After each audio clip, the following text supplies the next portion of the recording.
They will never tell you what lies in the forgotten corners of Appalachia, because the truth is too heavy, too grotesque, too unsettling in a place where silence spreads thicker than the fog. A family hides not just from strangers, but from history itself. The Whitakers, their name, carried like a curse across the mountains. Their story, not written in books or taught in schools, but whispered behind closed doors as if speaking it aloud would awaken something ancient, something forbidden. Mark stumbled into this darkness not by chance, but because the world wanted someone to carry the story, someone willing to look into faces that others would not dare to face. His camera became more than glass and metal. It became an eye into a world. Outsiders were never supposed to see the Whitakers lived in odd West Virginia. And the irony of that name is no accident, because everything about their lives defied normality. Their shack stood in silence. The wood weathered, the windows broken. Yet from within came voices that were not words, but grunts, barks, screams, sounds that carried both pain and survival. The sounds of a bloodline that had folded in on itself. How did this family become what they are? It began with brothers, cousins, marriages within the same bloodline, unions that narrowed their destiny until deformities were born into flesh, until language itself bent into something unrecognizable, until communication became primal, stripped back to the sounds of beasts. Yet this was not bestiality. This was humanity pushed into its darkest form. They were not monsters, they were victims of history, of secrecy, of a society that turned its head away, while generations decayed behind closed doors. Mark did not see them as freaks. He saw them as mirrors. Their story, a reflection of every empire, every dynasty, every royal family that clung to power through incestuous unions. Kings with twisted jaws, queens birthing heirs. Could not stand or speak the Habsburg curse, the hidden scars of European bloodlines. And yet we look at the Whitakers with disgust while worshipping those who wore crowns. It is the same story told in different masks, the corruption of blood in pursuit of control. As the lens focused, Mark captured more than images. He captured silence. The silence of a family bound not just by genetics, but by the weight of being forgotten. He was warned by neighbors, do not mock them, do not exploit them, because their suffering is real and raw, and it is protected by those who still understand honor. Even in tragedy, he went deeper. He gave them not just photographs, but respect. Polaroids offered as proof that they mattered, that their existence was not only grotesque but also human. This is not entertainment. This is revelation. The Whitakers are not just a family in West Virginia. They are a warning, a living monument to what happens when bloodlines twist in on themselves, when secrecy rules over truth, and when society decides to look away instead of confront the darkness before it swallows generations whole. Step deeper now into the shadows of Odd, where the air feels heavier and every creak of wood under your feet sounds like a warning. The Whitaker home does not stand as a place of life, but as a relic of what happens when walls hold too many secrets. The paint long peeled, the roof caving inward, yet inside breathes a family whose story is etched not on paper, but on their bodies themselves, their faces carved by the weight of generations, their voices broken into guttural sounds, their eyes darting with both fear and instinct, as if language itself has abandoned them. Neighbors remember the first time outsiders stumbled across this home. They did not find laughter or conversation. They found silence, broken only by inhuman cries. The kind of sounds that make your spine tighten, because you know they are human, yet they come from a place stripped bare of civilization. The Whitakers did not choose this fate, they inherited it, passed down through a family tree that folded inward over and over, until branches collapsed under their own weight. Inbreeding did not just twist their genetics, it twisted their reality. Language, fractured social bonds, dissolved. The simple act of greeting became impossible. Their lives shrank to the borders of that collapsing shack. Mark walked into this space not as a voyeur, but as a witness, his lens trembling as he captured the grotesque and the fragile alike. He saw a brother who barked instead of spoke, a sister whose gaze never left the floor, a family that communicated through sounds most could not understand. Yet within that chaos was rhythm, a pattern, a system that only they knew. Outsiders heard madness, but the Whitakers heard each other perfectly. Survival had created its own language, a world closed to everyone else. Villagers whispered warnings for years. They said, "Do not stare, do not provoke. They are not entertainment. They are sacred in their suffering." The Whitakers were feared, pitied, and sometimes even protected, because their tragedy was not theirs alone. It belonged to the valley itself, proof that curses are not made of magic, but of choices repeated across generations. Secrecy became their prison and their shield. They were ghosts who lived in plain sight, too real to ignore, too haunting to accept. For Mark, every photograph carried weight. It was not just about showing the world what it refused to see. It was about showing the Whitakers that they were seen. They were documented not as monsters in a carnival show, but as human beings caught in the cruel loop of history. Each frame was a confession, each shadow a revelation, each grunt or bark a reminder that the line between human and animal is paper thin when bloodlines close their doors to the outside world. The deeper you step into the Whitakers' world, the more the air grows heavy, as if the land itself remembers the choices that shaped them. Their shack is not just a house, it is a tomb, built from silence and generations of repetition. Every crack in the wood, every broken window seems to whisper the same story again and again. Siblings marrying siblings, cousins bound to cousins, children born into bloodlines already frayed, the result not just physical deformity, but a collapse of the human experience itself. Mark would sit in the corner of their crumbling living room camera, resting in his lap, watching as life unfolded in patterns that defied ordinary understanding.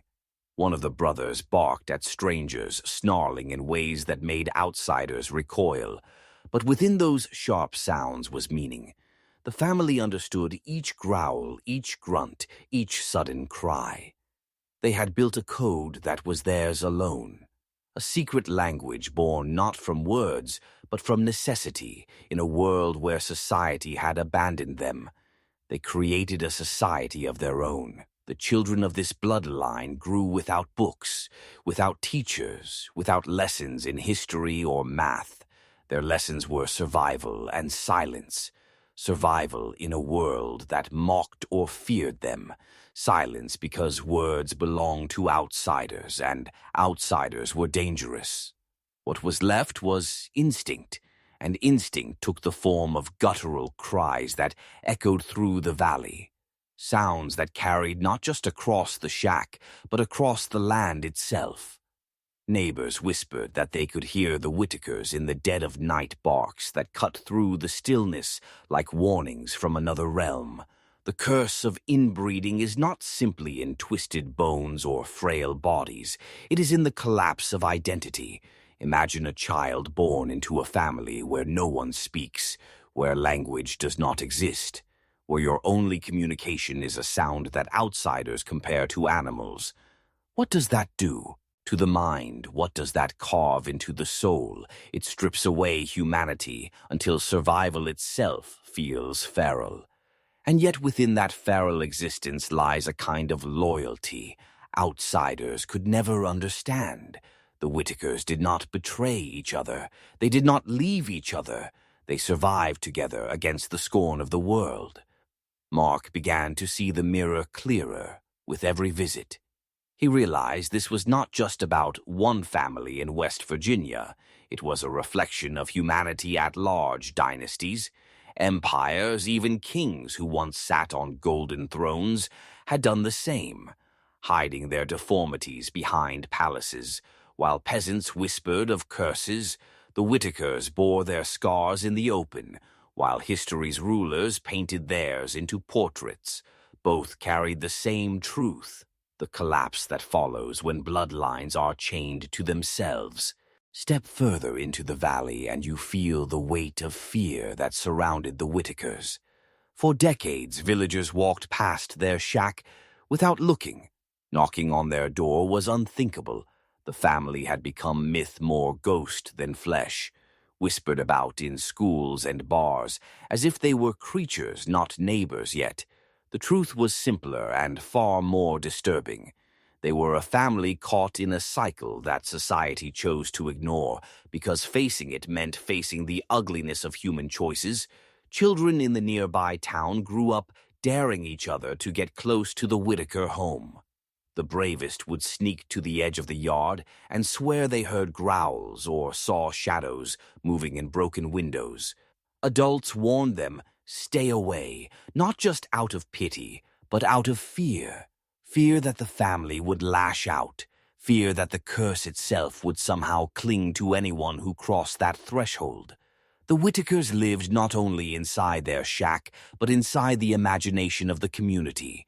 They became symbols of what should never be, but always is hidden beneath layers of silence. Mark noticed how every visit chipped away at that illusion. Once inside their home, he no longer saw monsters. He saw routine. He saw a family clinging to fragments of normality, a sister tidying up a broken table, a brother pacing the yard in restless loops, an elderly relative rocking in silence by a window. These were not horrors, but habits, the quiet endurance of people who had nothing, yet still lived as though survival itself was purpose. Their deformities were undeniable, but so was their humanity. The paradox grew sharper. The more he filmed, outsiders saw grotesque figures barking at cameras, but Mark saw resilience. He saw what happens when a family binds itself so tightly together that nothing can break them. Not poverty, not mockery, not even the collapse of language itself in some twisted way. Their suffering became their strength. Their loyalty to one another stood like stone, while the rest of the world gawked or turned away. Yet the tragedy could not be softened. Generations of inbreeding had taken its toll, each new life born with heavier burdens, each new branch of the family tree curling inward until it snapped. What began as secrecy had grown into inevitability. The Whitakers had become a living reminder of how curses are not born from magic, but from choices. Repeated so often they become destiny. The valley feared them, not because of who they were, but because of what they represented, the shadow of what humanity can become when it closes its doors to the outside world. Travelers passing through the valley often spoke of strange encounters near the Whitaker home. Some said they saw figures moving in the trees, twisted shapes that did not look fully human. Others swore they heard barking echoing from the woods. Even though no dogs were near, the fear spread like wildfire. And soon the Whitakers were no longer just a family. They were legends. Their story passed from one mouth to another, changing each time until myth and reality fused together into something even darker. Mark learned quickly that these tales came from fragments of truth. The Whitakers did sometimes roam the edges of their land, their movements awkward, their bodies carrying the weight of deformity to outsiders. They looked like specters, and that fear grew with every retelling. Yet what those outsiders never understood was that the Whitakers were not hunting. They were surviving, searching for scraps, wood, water, anything to keep their fragile lives intact. Each step was an act of endurance, mistaken for menace by those who only glanced from the shadows. One story told of a traveler who swore he saw glowing eyes peering through the brush at night. He claimed the sound of snarls followed him down the dirt path until he fled in terror. But when Mark retraced his steps, he found only a brother wandering barefoot through the trees, muttering in broken cries, carrying nothing more than a stick for balance. The legend of glowing eyes was nothing but the reflection of lantern light, caught in sorrowful human eyes, twisted by rumor into the supernatural. The curse of the Whitakers grew not only in their genes, but in the imagination of everyone around them. People need monsters, and when the valley saw deformity, it called it horror. When it heard broken voices, it called them howls. When it saw poverty, it called it danger. The Whitakers became less than human in the stories told about them, and that dehumanizati on was perhaps the cruelest part of all, because it stripped away their last shred of dignity. Yet Mark kept filming. He captured the truth behind the whispers. He showed the man behind the bark, the woman behind the silence. He revealed that their existence was not a nightmare, but a consequence. A living story carved by secrecy and neglect. The valley looked at them and saw a curse. Mark looked and saw a warning. What happens when society abandons its most fragile, when silence replaces compassion, when myths replace truth? The Whitakers were not demons. They were mirrors held up to the rest of humanity. When outsiders finally dared to step into the Whitaker home, the weight of generations seemed to fall on them all at once. Priests, doctors, and curious travelers entered with fear in their eyes, some expecting demons, others expecting nothing at all. But what they found could never be forgotten. The shack smelled of damp wood and decay. Light barely pierced through the broken curtains. Shadows clung to every corner, and in those shadows sat the Whitakers. Their bodies twisted their faces, marked by the toll of blood that had turned against itself. Doctors whispered about genetic collapse, pointing to the slurred speech, the fragile limbs, the inability to form words. They studied them like specimens. Yet even the language of science could not capture the raw strangeness of being in that room. Priests felt the air pressed down like sin itself had taken root in the walls, clutching their crosses. They muttered prayers as if holiness could push back the weight of secrecy. But no blessing could undo what had already been done, generation after generation. The outsiders struggled to speak because the Whitakers did not answer with words. They answered with barks, with moans, with cries that echoed through the collapsing walls to some. It was terrifying to others. It was heartbreaking. Mark saw the exchange and realized it was not madness. It was communication stripped to its bones. Their sounds were not meaningless. They were messages carved in instinct, every grunt, every bark understood by the family. Even if no outsider could decode them, it was language in its rawest form, a private code created in silence. Some outsiders left in disgust, swearing never to return. Others left in tears, unable to shake the thought that they had witnessed humanity in its most fragile and haunting state. The Whitakers were no longer rumors or legends. In that moment, they became undeniable truth. And truth is always more terrifying, Ties. Han myth. What struck many was not just the deformities or the sounds, but the fact that this was not supernatural. It was real flesh, real blood, real history, repeating itself in a cabin, hidden in the hills. Mark knew then that his lens was capturing something bigger than the Whitakers. Alone he saw in them the reflection of royal dynasties that collapsed under the same curse, the Habsburg jaw, the madness of kings, the deformities hidden beneath crowns. History repeats itself, whether in palaces or in shacks, and the Whitakers were living proof. The curse is not about magic, but about choices, about arrogance, about closing a bloodline to the outside world until it devours itself from within. The end of the Whitaker story is not written in books or carved on stone. It lingers in the silence of their shack, a house collapsing into the earth, swallowed slowly by the forest, the roof sagging, the walls leaning as if the weight of generations has finally pulled it down. Yet within those rotting boards echoes remain the sounds of barks, cries and whispers of a family that the world could not look at without shuddering. The Whitakers did not vanish in fear or violence. They faded like a shadow at dusk, leaving behind a legacy that is as haunting as it is unforgettable. Two of the surviving twins were often seen walking hand in hand down the misty road, their bodies bent, their movements slow. Villagers said it was like watching the last branches of a dying tree creak in the wind. No children followed them. No new life carried their bloodline. The curse had reached its end through silence and isolation. What secrecy had begun, time had finished. The Whitakers became the closing chapter of their own story, a family tree that collapsed inward until nothing remained but memory. Mark captured their final days, not with the cruelty of spectacle, but with the reverence of history. He knew that once they were gone, their story would be twisted into rumor again, their humanity forgotten, their tragedy painted as horror. So he framed them in dignity. He gave them photographs that said, "We were here. We lived. We suffered. We endured for all the deformity and silence." There was still love in their bonds, still loyalty in their eyes, still humanity in the smallest gestures.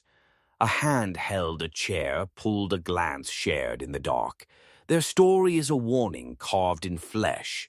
It tells us what happens when society turns away, when families hide shame behind locked doors, when bloodlines twist until they break, yet it is also a mirror. History has seen this before in royal courts, in empires that believe themselves untouched, Habel in dynasties that married brothers to sisters and cousins to cousins. The Whitakers were not an isolated curse. They were a reflection of humanity's own arrogance repeating itself from thrones to shacks, from palaces to valleys. The forest will one day consume their home. The voices will fade, the photographs will yellow, but the question remains haunting and eternal. What happens when humanity denies its own limits, when desire for secrecy or power is stronger than the need for survival? The Whitakers answered that question with their very existence. Their tragedy is not just theirs. It belongs to all of us, a story of silence, deformity, and endurance that reminds us how thin the line truly is, between survival and collapse, between humanity and the abyss.